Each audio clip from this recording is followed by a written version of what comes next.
One by one, ठीक है। चलो आ जाओ।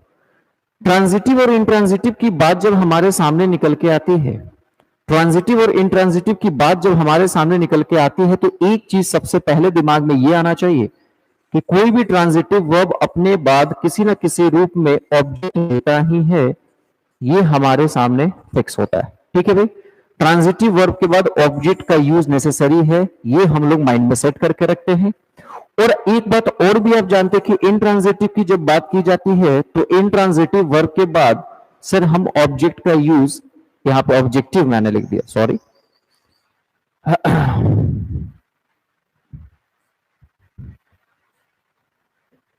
खोया खोया चांद हो गया भाई साहब, मैं कुछ और सोचने लगा, कुछ और ख्यालों में चला गया, ठीक है। जैसे ही मैंने कहा कि सर ऑब्जेक्ट का यूज करना नेसेसरी होता है ट्रांजिटिव वर्ब के बाद, और इंट्रांजिटिव वर्ब के बाद ऑब्जेक्ट का यूज बिल्कुल भी नहीं किया जाता है, तो ये दो बातें तो सबसे पहले आपको माइंड में सेट होनी चाहिए कि सर ट्रांजिटिव और इंट्रांजिटिव में क्या फंक्शन है, क्या डिफरेंसेस है, ठीक है भाई, यहां समझ में आ गया।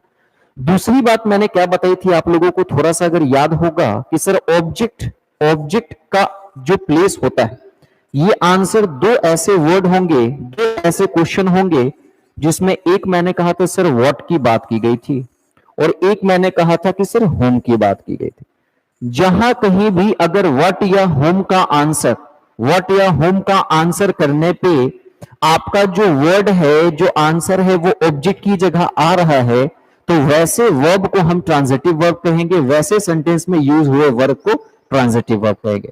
लेकिन कुछ बातें यहां पे थी इंट्रांजिटिव में, उसे हम लोग थोड़ा सा रूबरू करते हैं। यहां पे बात आता है सर व्हेन की, वेयर की, और तीसरी बात आती है सर हाउ की।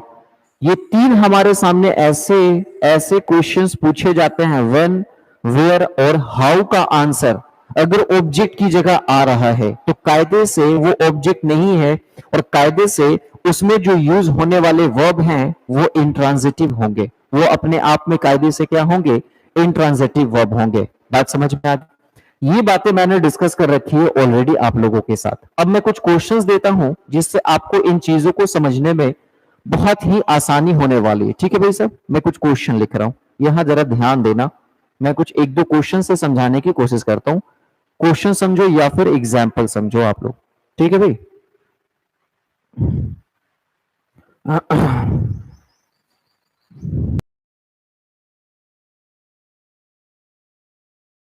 मैंने कुछ एग्जाम्पल्स दिए हैं, इन एग्जाम्पल्स के थ्रू चीजों को समझने की कोशिश करते हैं, ठीक है भाई। इन एग्जाम्पल्स के थ्रू चीजों को समझने की कोशिश करते हैं कि कहां ट्रांजिटिव और कहां इंट्रांजिटिव की बात की गई, ठीक है भाई।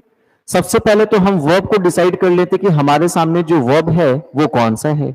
यहाँ पे कैरी दिख रहा है सर, राइट्स दिख रहा है, राइट्स दिख रहा है, लव्स है, लाइक है, जम्प्ड है, क्लीन्ड का यूज किया गया है, लेफ्ट का यूज किया गया है, ठीक है भाई।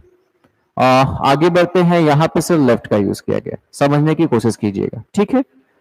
अब एक चीजों को हम लोग फोकस करते हैं कि किस तरीके से हमारा यहाँ पे काम कर रहा है। चलो हम इस क्लीन को अभी हटाते हैं और चीजों को पहले आराम से समझने की कोशिश करते हैं कि माजरा क्या हो रहा है।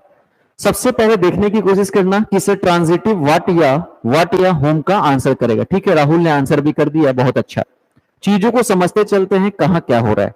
सबसे पहले मैंने कहा the girls carry water to their village. मैंने कहा सर ये जो पूरा का पूरा वाटर टू देयर विलेज है, अगर मैं कहूं कि सर वो क्या कैरी करती है, तो ये कैरी से मैंने क्वेश्चन क्या पूछा, ये कैरी से मैंने क्वेश्चन क्या पूछा, तो व्हाट का क्वेश्चन पूछा, और व्हाट का आंसर मुझे इस ऑब्जेक्ट की जगह मिला वाटर। कायदे से ये कैरी यहां पे कैसा वर्ब है, ट्रांजिटिव वर्ब है। क्लियर है भाई, समझ में आ गई बात।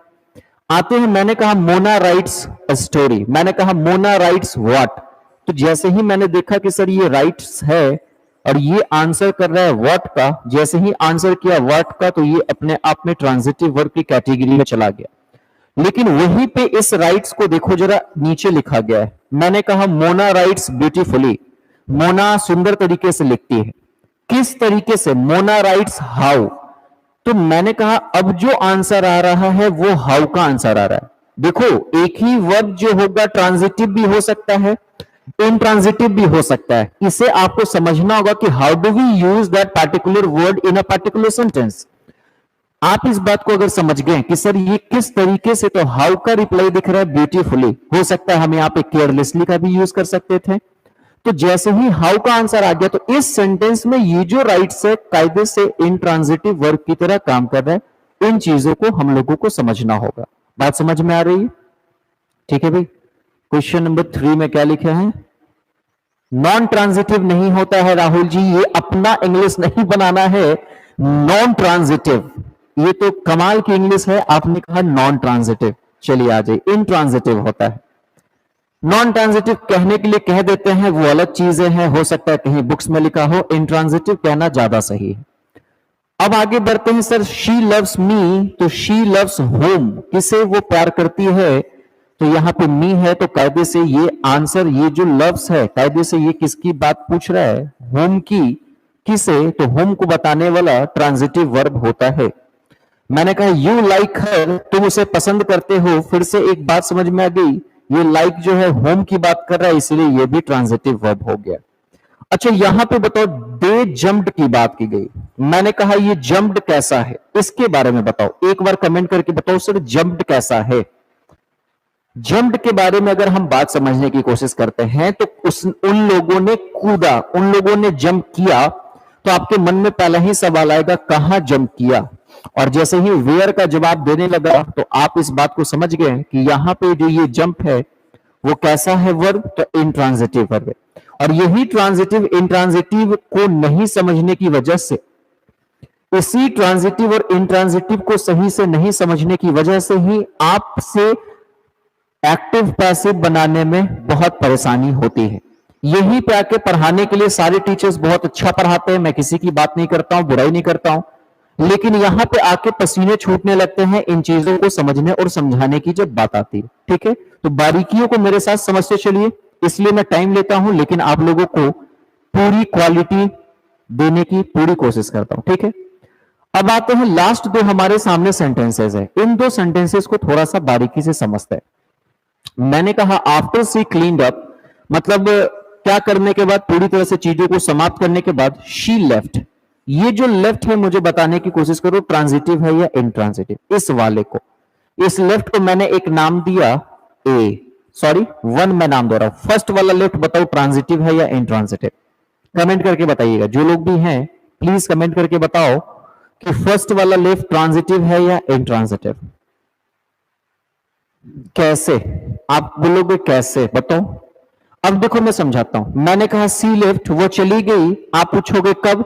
जब उसने चीजों को क्लीन कर लिया, चीजों को समाप्त कर लिया पूरी तरह से। ठीक है भाई, तो जैसे ही आपने देखा कि ये जो लेफ्ट इस पूरे पैटर्न को इसलिए दिखा रहा है क्योंकि लेफ्ट जो है आंसर कर रहा है व्हेन का, एक टाइम बताने की कोशिश कर रहा है। और जैसे ही टाइम बताने की कोशिश करेगा, तो इसे भी हम क्या कहेंगे? इंट्रांजिटिव की बात करेंगे। किसकी बात करेंगे? इंट्रांजिटिव की बात करेंगे। अच्छा अब बताने की कोशिश करिए कि सर यहां पे जो लेफ्ट है, ये जो सेकंड लेफ्ट है हमारे सामने, ये जो सेकंड लेफ्ट है हमारे सामने, ये किस तरीके से फंक्शन कर रहा है प्लीज बताइए।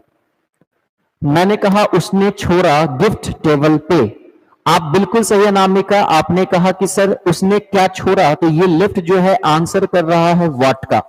अगर मैं इससे क्वेश्चन पूछता हूं सी लेफ्ट व्हाट, तो आपके सामने ये गिफ्ट आ जाता है ऑब्जेक्ट के रूप में। और जैसे ही व्हाट का आंसर कर रहा है, तो आप इस बात को समझने की कोशिश कर दिए कि सर कहीं ना कहीं ये कैसा वर्ब काम कर रहा है, कैसा फंक्शन कर रहा है, तो ट्रांजिटिव की तरह। अब आज के बाद आपको कभी भी दिक्कत नहीं आएगा कि सर कौन सा ट्रांजिटिव होता है, कौन सा इंट्रांजिटिव होता है, उसे समझने में। बात समझ में आ गई? तो यही तरीका होता है चीजों को सही से पढ़ने का, पढ़ाने का। ठीक है, यहां तक की बातों से रूबरू होइए, फिर हम लोग आगे बढ़ते हैं। Take your time.